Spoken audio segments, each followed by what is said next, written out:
Hey guys, welcome to the channel, and in this video I'm going to show you how to turn off auto accept on Uber app 2025. Here is a full guide for you.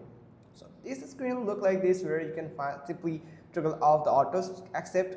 So from here is a step guide on how to turn off auto accept in the Uber driver app 2024 5 version. This applies to our drivers using the most recent version of app.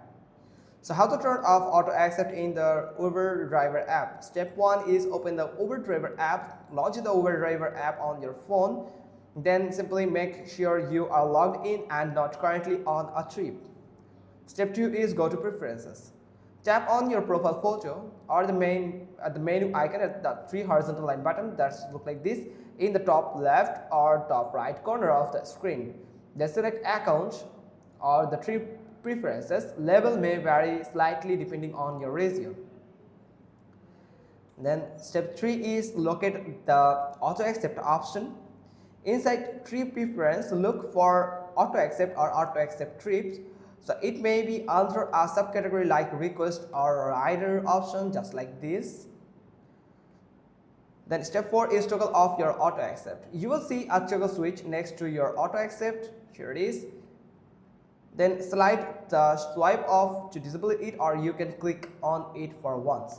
Once off, you will be manually notified to new trip request and can choose whether to accept or decline.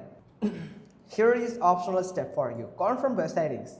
If you can find it directly in the preferences, then go to settings, then go to driver preference, then you can find the auto accept section, then disable it from there. What happens when auto accept is off? You will get a ping for each trip request. You have a few seconds to decide whether to accept or decline. This gives you more control, especially in areas with mixed trips types like long versus short trips.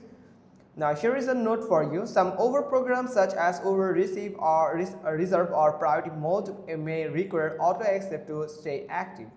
If you can find the settings, make sure your app is updated by the App Store or the Google Play Store. Still not working? Then if you are unable to find the option, first close the app and reopen it. Update the app and to the latest version and contact Uber support through the help section in the app. So that's pretty much all thing about how you can actually turn off the auto accept on your Uber app. Thanks for watching. Till next time.